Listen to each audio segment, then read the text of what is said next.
Esta semana, en Vaticano, escuchamos a diferentes expertos en defensa, opinión y responsables eclesiásticos hablar sobre la actual situación que se vive en suelo ucraniano. Nos sentamos con el exdirector de la oficina de prensa de la Santa Sede para conocer de cerca cómo es trabajar con el Papa Francisco. Y les mostramos una nueva edición de nuestras Noches Romanas, un evento dirigido por la Oficina Vaticana de EWTN, que en esta ocasión se centra en encontrar la vocación. Todo esto y mucho más, a continuación, en Vaticano.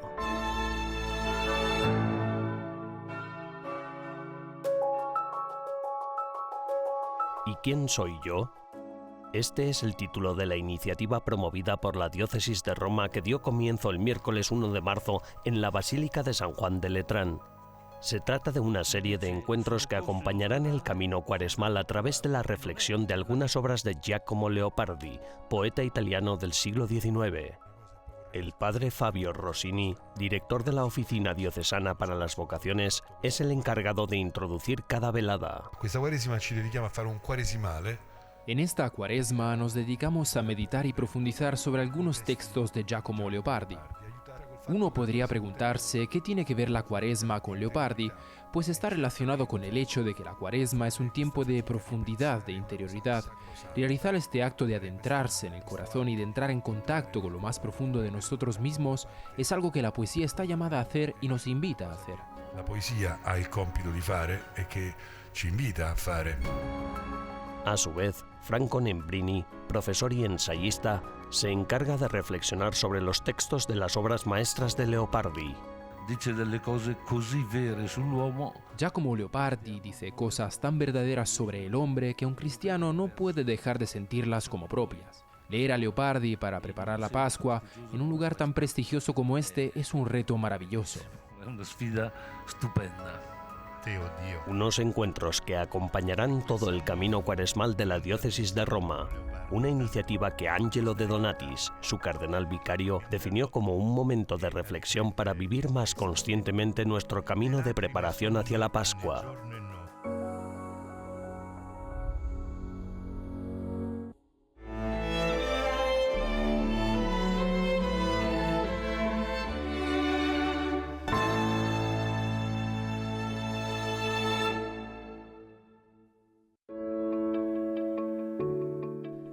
El miércoles 15 de febrero tuvo lugar en Roma, Italia, la premier de la película La Sirvienta, que narra la historia de Vicenta María López de Vicuña, la santa española que luchó por los derechos y la dignidad de las mujeres en pleno siglo XIX.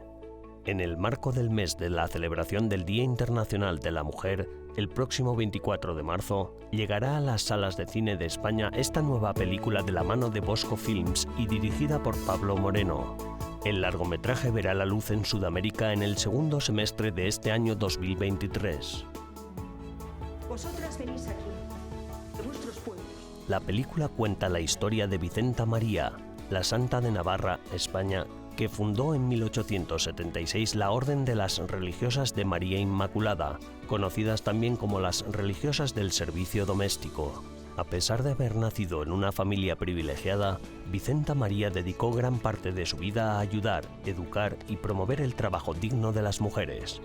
Se trataba de jóvenes que salían de sus pueblos para labrarse un futuro mejor en las grandes ciudades, especialmente en el servicio doméstico, una historia como la de muchas mujeres de hoy en día. Esta santa luchó por la dignidad de las mujeres y formó a miles de chicas que vivían en la calle, ayudándoles a encontrar caminos viables para su emancipación y su incorporación a los distintos mercados laborales. Las Religiosas de María Inmaculada continúan el camino que emprendió su fundadora y trabajan cada día dignificando el trabajo doméstico y velando por las jóvenes, especialmente por aquellas mujeres y sus familias que se encuentran en una situación de mayor vulnerabilidad. En la actualidad, la congregación cuenta con casas en la mayoría de comunidades españolas y desarrolla también su labor en África, América y Asia, además de Europa.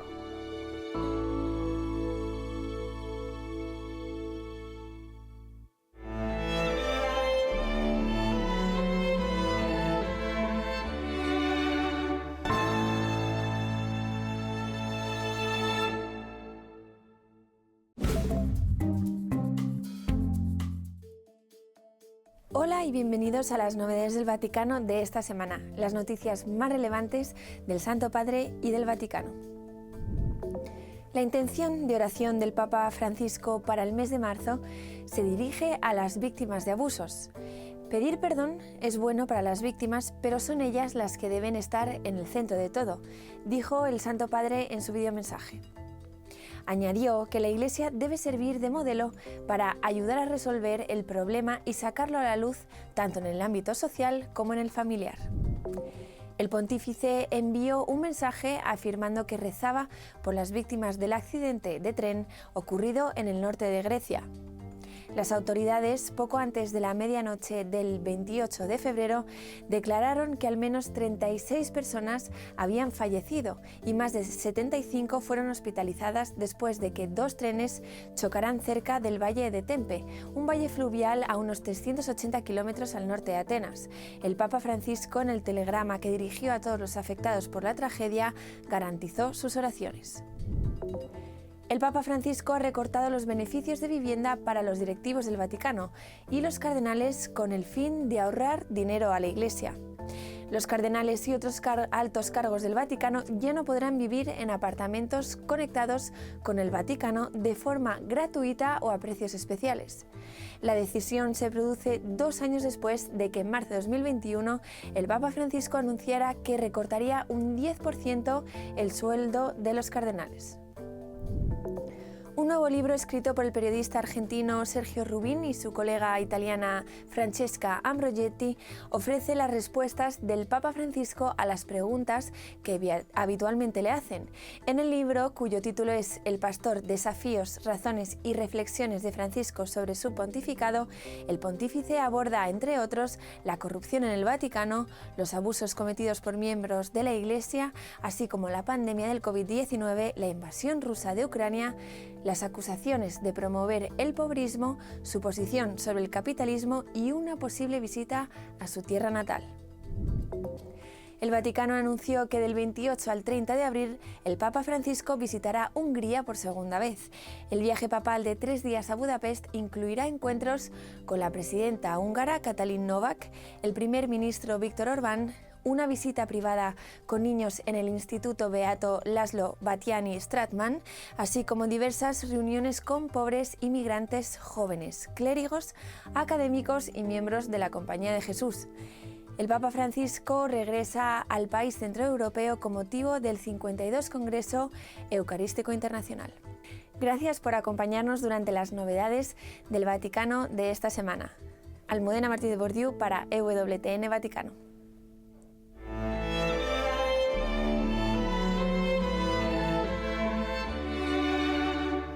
En breves instantes regresamos con más en Vaticano.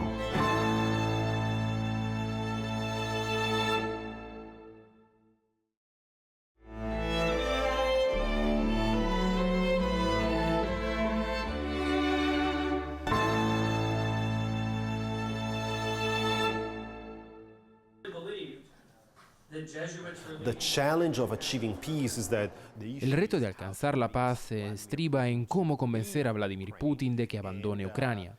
Yo soy de los que tiende a creer en los milagros, pero no sé si la teología actual acepta que los papas vivos puedan hacerlos, aunque quizá eso esté muy cerca.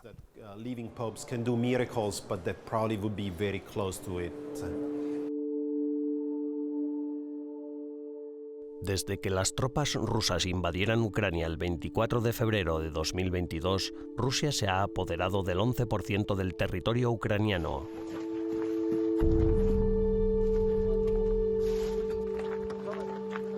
Combinándolo con la tierra incautada tras la anexión rusa de Crimea en 2014, Rusia controla ahora casi 1/5 parte del país.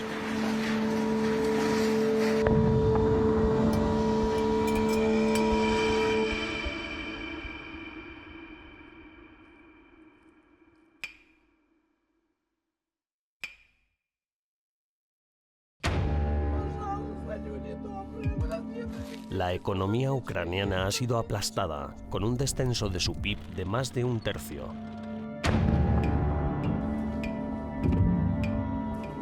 El 40% de la infraestructura energética del país ha sido destruida u ocupada.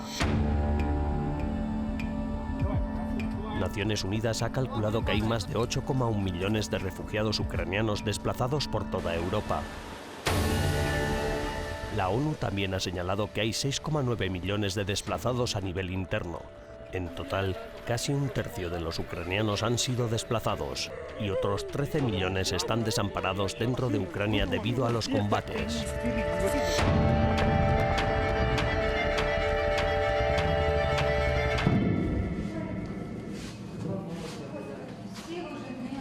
Il bilancio dei morti, feriti, profughi, isolati, distruzioni, danni economici e sociali parla da sé. Potrà il Signore perdonare tanti crimini e tanta violenza? Egli è Dio della pace. Restiamo vicini al martoriato popolo ucraino che continua a soffrire e chiediamoci: è stato fatto tutto il possibile per fermare la guerra?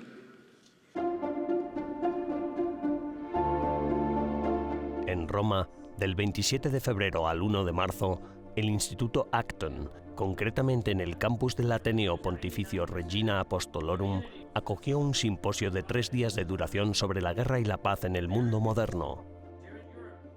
El simposio sirvió de foro en el que destacados líderes eclesiásticos, académicos y expertos de la industria de defensa hablaron abiertamente sobre la actual arquitectura geopolítica que rige las relaciones internacionales y sobre cómo puede alcanzarse la paz. ¿Cómo podemos nosotros, como cristianos, como pueblo creyente, hacer algo para detener esta guerra y tratar de encontrar una posibilidad de diálogo y de negociación?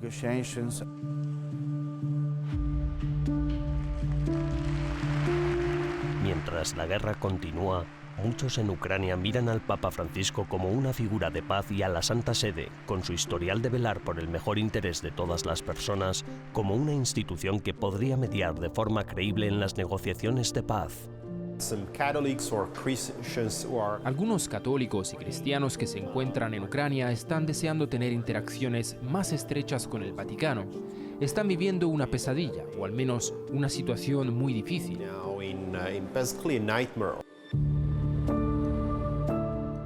Desde el principio, el Santo Padre ha sido un mensajero de la paz. Nada más comenzar la invasión rusa, el Papa Francisco dio el poco frecuente paso de visitar personalmente la embajada rusa ante la Santa Sede rogando por la paz. Luego, el 25 de marzo de 2022, el Santo Padre encabezó la consagración mundial de Rusia y Ucrania al Inmaculado Corazón de María. Es bien sabido que el Papa Francisco estaba decidido a reunirse con el presidente ruso Vladimir Putin y con el patriarca Kirill de Moscú, líder de la Iglesia Ortodoxa rusa, convencido de que podría persuadirles de algún modo para que abandonaran la guerra. A estas alturas, esto parece improbable. La relación existente entre el Vaticano con los gobiernos occidentales en general y la de la Iglesia Ortodoxa con el Kremlin es muy diferente, lo que significa que el Vaticano es absolutamente independiente en lo que hace, al igual que lo que hace su cuerpo diplomático. Y considero que esto es vital, pues no estoy seguro de que podamos decir lo mismo de la Iglesia Ortodoxa. Esto es especialmente cierto con su actual patriarca, porque, aunque no soy un experto en el asunto y solo me baso en lo que he podido ver, parece que tiene una conexión más estrecha con Vladimir Putin y sus políticas. Así lo manifestaron, por ejemplo, al celebrar a los que perdieron la vida en Ucrania, como mártires de la causa. Mientras los aires de guerra siguen resoplando en Ucrania y los inocentes son incapaces de hacer que se detengan, sigamos el ejemplo del Santo Padre de acudir a la Inmaculada Concepción en busca de paz, tal y como hizo el 8 de diciembre de 2022, día de su fiesta. Vergine Immacolata, avrei voluto oggi portarti il ringraziamento del popolo ucraino.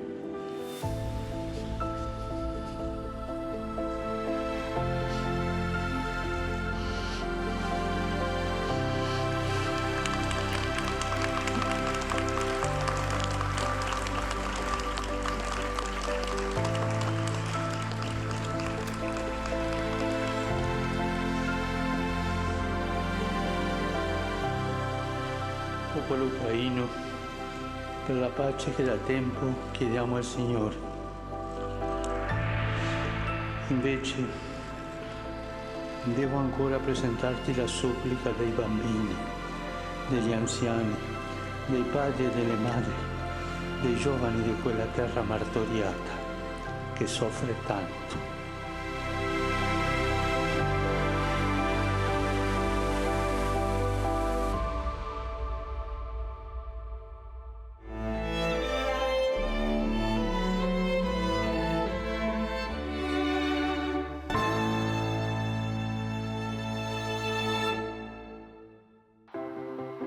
Cuando el 13 de marzo de 2013 Jorge Mario Bergoglio fue elegido Papa Francisco, hace casi 10 años, el mundo quedó inmediatamente cautivado por su vibrante personalidad, sus simbólicas representaciones, su amor por los pobres, su lenguaje sencillo y su trato afable tanto con el público como con los líderes políticos.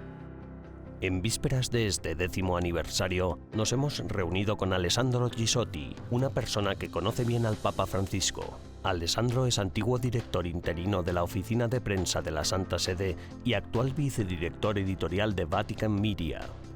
Junto a él nos haremos una mejor idea de cómo el Santo Padre prepara y comparte su mensaje y el mensaje del Evangelio con el resto del mundo. Durante muchos años usted ha trabajado con y para el Departamento de Comunicación del Vaticano.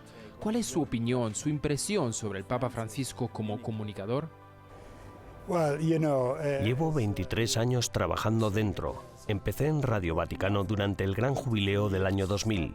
Tuve el privilegio de servir a la Santa Sede y a los papas, a 3 grandes pontífices, Juan Pablo II, Benedicto XVI y el Papa Francisco. Y cada uno de ellos me aportó algo, no solo a nivel profesional, sino también a nivel personal y espiritual. Creo que cada uno de ellos tiene su estilo de comunicación y que son realmente grandes comunicadores cada uno a su manera. En particular, el Papa Francisco, en mi opinión, nos recuerda cada día con sus palabras, y más si cabe con sus gestos, la importancia de una relación con Dios, con el Dios misericordioso, y cómo esta relación, esta amistad con Jesús, puede cambiar nuestra vida para siempre. Por lo tanto, yo diría que este es el verdadero núcleo, lo más importante que el actual pontífice está haciendo, incluso a nivel de comunicación. The most important thing is doing even on a communication level. ¿Cuál diría que han sido los mensajes más importantes hasta ahora? Ha mencionado uno, pero ¿qué debemos llevarnos del Papa Francisco de los últimos 10 años? That God loves every one of us.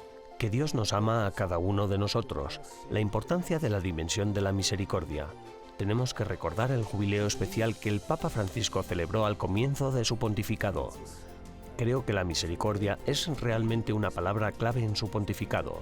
Y a partir de esa palabra clave, de ese principio, podemos ver todas las maravillas, y si también se me permite decir, los milagros, como el viaje a África o a Irak, en los que siempre ha expresado esta misericordia a través del mensaje del Evangelio. De manera que creo que esto es algo sobre lo que tenemos que profundizar a lo largo de nuestra vida. Este mensaje de un Dios misericordioso que nos ama y que, si aceptamos ser tocados por ese amor de Dios misericordioso, Él realmente cambiará nuestras vidas. Porque, y esto es algo importante para mí, somos libres de rechazar o aceptar ese amor, pero Dios siempre nos está amando. Y el Papa Francisco está testimoniando, con su persona, con sus mensajes, con sus palabras, con sus gestos, que Dios siempre está ahí esperándonos. God is always there waiting for us. Tengo una pregunta más, si me lo permite, una pregunta más personal. Usted lleva 10 años trabajando con el Papa Francisco, colaborando de verdad con él. ¿Qué se lleva con usted? ¿Qué ha aprendido a nivel personal? Sabe, fui director y director interino de la oficina de prensa de la Santa Sede en 2019. Ese año en particular tuve muchas ocasiones de reunirme con el Papa Francisco, y he de decir que tengo muy buenos recuerdos de aquellas reuniones, e incluso ahora, que tengo menos ocasiones y oportunidades de reunirme con él, pero que de vez en cuando sucede, cada vez que lo hago es un momento de alegría y consuelo para mí. Lo que realmente me impresionó es que, cuando estás con él, solo estás tú. Realmente sientes que te escucha, que se preocupa por ti, y aunque sepas cuántas cosas tiene que hacer, a cuántas reuniones tiene que asistir, realmente tienes la sensación de que eres tú por quien se preocupa y a quien está atendiendo. Y recuerdo que, como puedes comprender, como podrás imaginar, que cuando yo era portavoz del Vaticano y nos reuníamos con él, hablábamos sobre todo de trabajo, pero el Santo Padre siempre me preguntaba por mi familia. ¿Cómo te va? ¿Va todo bien? Siempre preocupándose por mí y los míos. Así que le estoy muy agradecido por su paternidad. Creo que esa es la experiencia más importante que me llevaré conmigo para siempre de ese periodo desafiante y fascinante en el que fui portavoz del Vaticano. Challenging and fascinating period I was the Vatican spokesman. Muchas gracias por su tiempo, gracias por estar con nosotros. Thank you, Andreas. Gracias a ti, Andreas.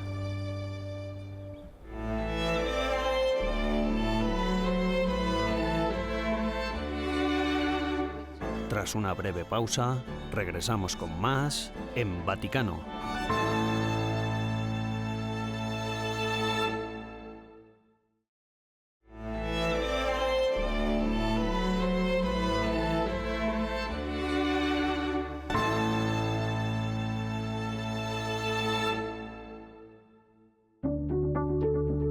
El 3 de marzo, la oficina de EWTN Vaticano organizó una nueva edición de Noches Romanas, el evento que reúne a personas de toda Roma para debatir temas relacionados con la fe, la cultura y la religión. En esta ocasión, los conferenciantes abordaron el tema de las vocaciones. Dos de los ponentes, la hermana Emanuela Edwards y el padre Joseph Rough, comparten vocación religiosa y el otro, Luigi Di Costanzo, trabaja en el mundo empresarial como consultor. No solo hablaron de las similitudes entre las vocaciones religiosa y laica, sino que cada uno describió cómo descubrió su propia vocación. Para Sor Emanuela, fue algo que encontró después de trabajar como consultora financiera en la ciudad de Londres durante muchos años. Mi amiga me invitó a participar en un grupo de oración y todos los lunes por la noche, independientemente de mis responsabilidades profesionales, participaba y dirigía aquel grupo dedicado a Nuestra Señora. A medida que pasaba el tiempo, cada vez que asistía al grupo de oración, empecé a sentir que un fuego ardía dentro de mí, algo que no sentía en mi vida profesional. Aquello maduró con los años. Y fue en una peregrinación a Roma o en unas vacaciones con un amigo, a decir verdad, que yo le preguntaba al Señor, ¿qué quieres realmente de mi vida? Estaba a punto de ser nombrada miembro de la junta directiva de la empresa. Tenía todos los éxitos mundanos, pero visité la gruta de Tre Fontane y le pregunté a la Virgen, ¿qué quieres realmente de mi vida? Y obtuve su respuesta. Y fue un shock, me quedé en blanco y pensé, caramba. Es como si ese momento, ya sabes, el momento en que tenemos esa claridad del plan de Dios, se hubiera manifestado. Eso fue lo que sucedió en mi caso, y mi vida nunca fue la misma. Aunque todos los ponentes coincidieron en que nuestros propios sentimientos pueden alejarnos de nuestra vocación, el padre Rough describió cómo el sentimiento de paz que sintió en la comunidad religiosa a la que se unió le permitió reconocer su vocación. Trabajaba en una taquilla en Times Square, en Nueva York, pero sentí la llamada al sacerdocio, así que iba a la parroquia franciscana de Manhattan y me confesaba con regularidad. Antes hablábamos de los sentimientos y de que el Señor puede usar esos sentimientos para ayudarnos. Por ejemplo, en aquella época no me resultaba difícil rezar. Sentía ganas de rezar, deseo de rezar. Ahora bien, uno no siente eso durante toda la vida, pero en aquel momento, cuando el Señor trataba de atraerme, me concedió la gracia de sentir realmente el consuelo de la oración. Y luego, cuando visité mi comunidad religiosa por primera vez, me sentí como en casa, sentí que encajaba como un guante, sentí que era allí donde tenía que estar. Así que el Señor utiliza a veces nuestros sentimientos para ayudarnos. Luigi Di Costanzo habló de cómo su fe se entrelaza con su vocación en el ámbito ejecutivo.